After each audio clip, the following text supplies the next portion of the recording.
Kamusta pong lahat?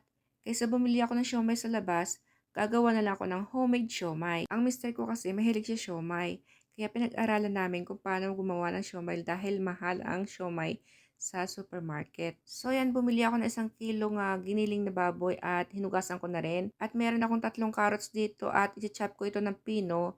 Naglagay din ako ng bawang at i-chop ko lang ito ng pino at naglagay din ako ng mushroom. Nilagyan ko din ng chop na puting sibuyas at naglagay din ako ng 7 hipon at chinap ko ito ng pino. Naglagay din ako ng isang stalk ng celery at chinap ko rin ito. At nag-chop din ako ng 3 green onion. So kailangan din lagyan ng pampalasa at naglagay ako ng 1/4 cup ng oyster sauce at nilagyan ko din ng 1/2 cup ng cornstarch. Naglagay din pala ako ng 1/4 cup ng sesame oil. At syempre hindi mawawala ang asin at ang paminta. At naglagay din pala ako ng 1 pirasong itlog. Munti ko nang kalimutan tong puting asukal. At naglagay din pala ako ng 2 kutsarang puting asukal. Yan ang mga nilagay kong gulay at nilagyan ko na rin ng mga pampalasa para sa ating gagawing siomai. So akin lang itong hahaluin at imamarinate ko lang ito ng hanggang 1 oras para naman mas malasa at ma-absorb ng karne ang ating mga nilagay na pampalasa. After nang mamarinate ang ating siomai filling, pwede na rin natin itong balutin. So, meron ako ditong wonton wrapper at bilog na size ang aking gagamitin. Ang aking panukat sa ating filling ay gumamit lang ako ng 1 tablespoon. Sa bawat wonton wrapper, 1 tablespoon lang ang aking lalagay. So, ganyan lang po yung pagbabalot ng ating siomai para ka nagtutupi ng damit or para ka nagtutupi ng merong split na palda. Pag umapaw yung filling ng siomai, ginagamitan ko lang ito ng hawakan ng kutsara. So, tinutulak ko lang ito papasok para pumasok ang ating filling. At akin lang itong i-flat gamit ng kutsara. Pinapaikot ng aking kamay ang siomai habang pinapantay ang ibabaw. At nang sa ganun, maghugis bilog ang ating siomai. So, yan, nakagawa na ako ng isa. Madali lang, di ba? So, ipapakita ko isang way kung paano ako magbalot ng siomai. So, yan, nanguha ko ng isang wrapper at nilagyan ko ng 1 tablespoon ng ating filling ng siomai. At akin lang tutupin ang gilid ng wonton wrapper. Habang tinutupi ko ang wonton wrapper, akin naman itong pinipisil para mag-compress ang ating filling. So, ganyan lang kadali ang pagbalot ng ating siomai. So, ngayon naman, gagamitin ko na ang aking 2 kamay. Kasi kanina, 1 kamay lang yung gamit ko habang iniikot ito. So, kung gagawa kayo ng siomai at nahihirapan kayong gamitin lang ang 1 kamay habang iniikot ito, pwede niyong gamitin ang 2. Tulad itong ginawa ko.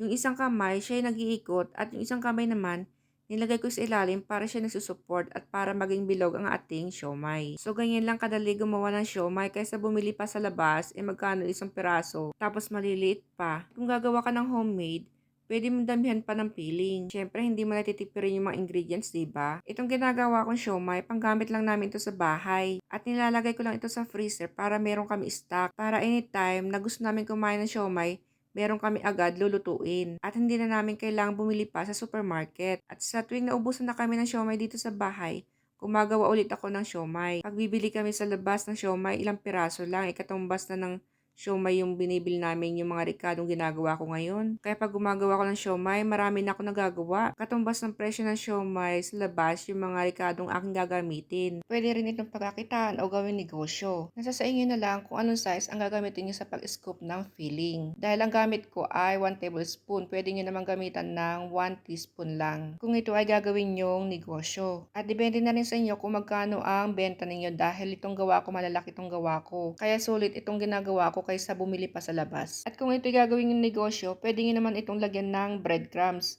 Dahil itong ginagawa ko ay panggamit lang sa bahay.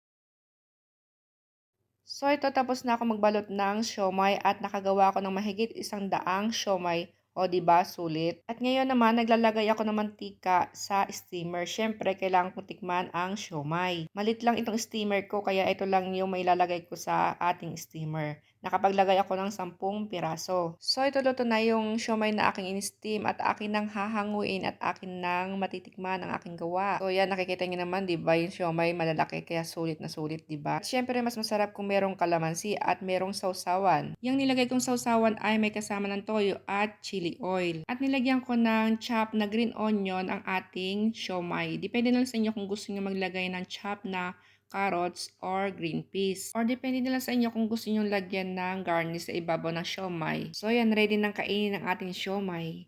So, hindi pwedeng hindi ko ito idip sa ating sausawan. Tara, kain tayo. Kain pa! Galit ka na naman. Galit na naman si Yumi. Muna. Kain ka madami ha? More.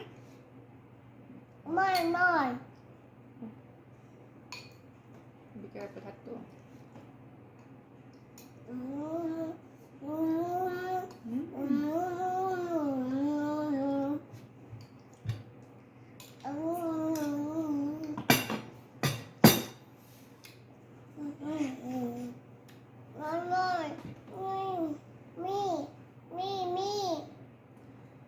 Hindi siya kasi pwede dito sa may ano sa may sausawan mga hangin eh. Chak. Bibigyan ko siyang taktak. Tap. Ayan, that's not. Ayan. So, kain po tayo. Kain po tayo ng siomay. Ayan. Mm.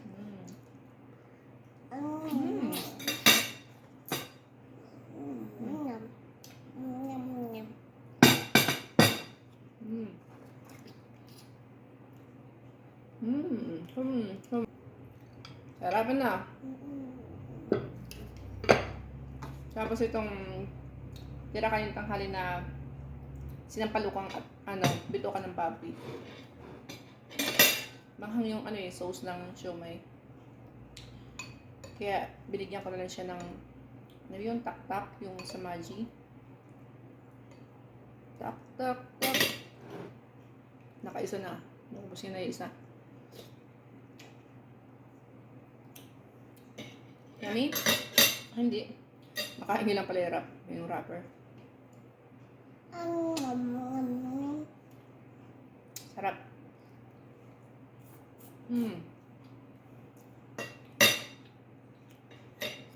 Tapos medyo manghang yung sausawan.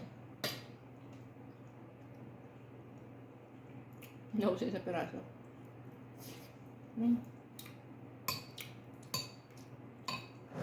Sarap nitong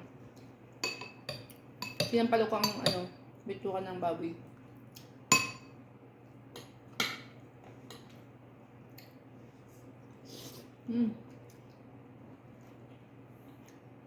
Mar?